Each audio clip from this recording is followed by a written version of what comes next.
Good evening. These are my audience. Okay. Cigarette smokers have lots of reason for not quitting. Let me talk to you about four things that the reason why you should stop smoking. And let me tell you now, it's never too late to quit. My name is Cecilia. Like from a previous speech that I had, I am a medical assistant. And back in January, I was asked to participate in a training to be a certified tobacco treatment specialist. During our training, our facilitator was a certified tobacco treatment specialist. His name was Dr. Steinberg. He taught us a lot about smoke, tobacco smoke. Some of those information I thought I knew, but I was wrong. So I'm relaying his message.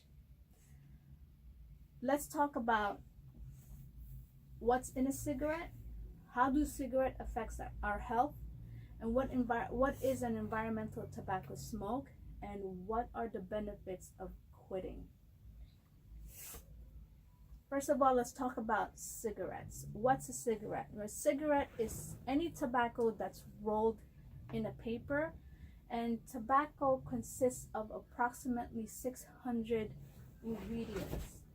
And when you burn a tobacco or a cigarette, it creates a different chemical or compounds, and those it contains, the cigarette contains about 7,000 compounds or chemical. One of them is a nicotine, carbon monoxide, carcinogens, and toxins.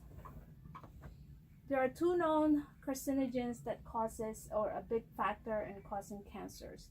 One of them is the polycyclic or aromatic hydrocarbons or PAH, and also the nitrosamine.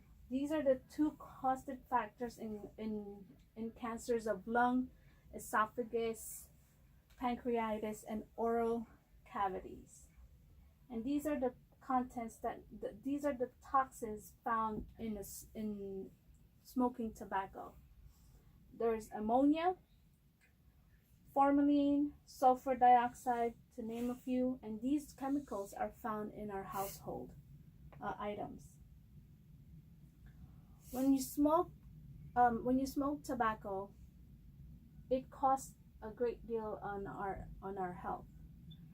Now, it is also known that nicotine increases your heart rate, your blood pressure, and also causes a vasoconstriction, meaning narrowing of your blood vessel, especially of your coronary arteries. Your coronary are your heart, your arteries that are also found in your heart.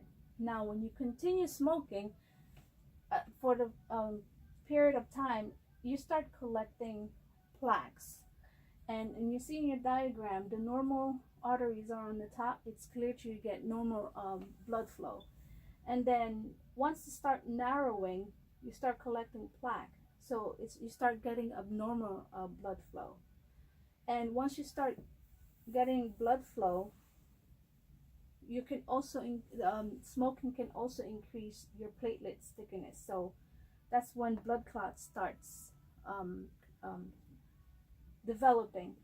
And once the clot starts developing, especially around your heart, it'll prevent the blood flow in your heart.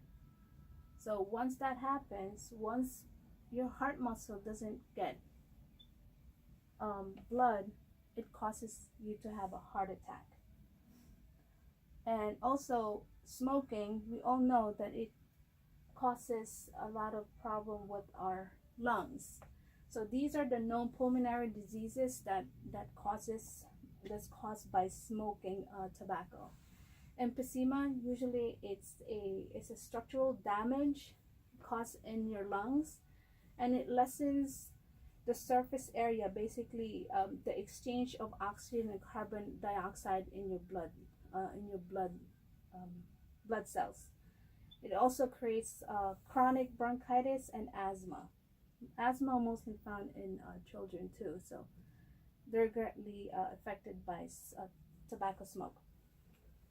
And also, tobacco smoke can also cause stroke, and also there's other cancers that can cause by smoking.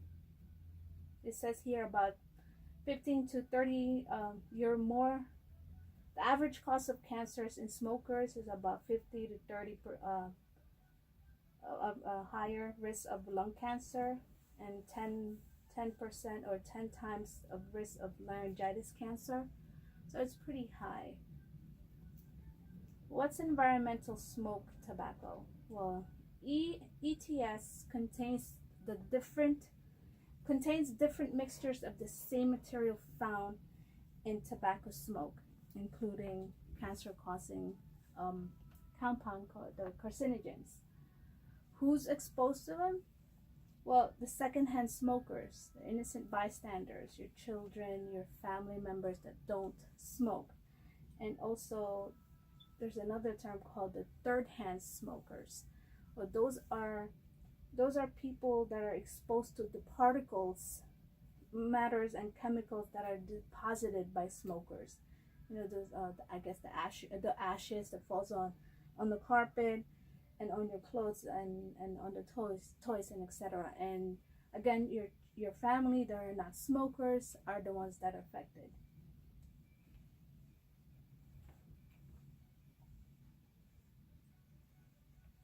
What are the benefits of quitting smoking?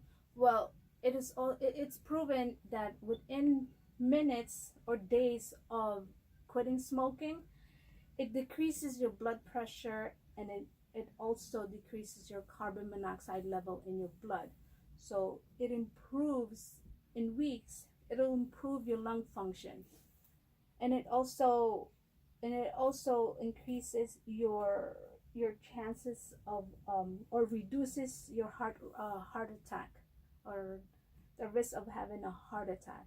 And within 10 years, your risk of a lung cancer reduces by half when you quit smoking. Some of the issues for the quality of life issues for smokers is that they have more acute and chronic diseases. They have more bed disability days, and more they make 6 more visits to doctors annually. So if you compare this, I think it's better to have those benefits of quitting.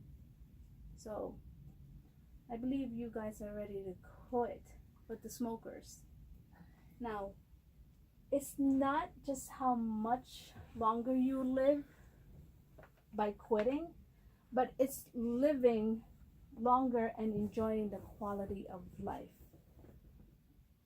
That's why you should quit.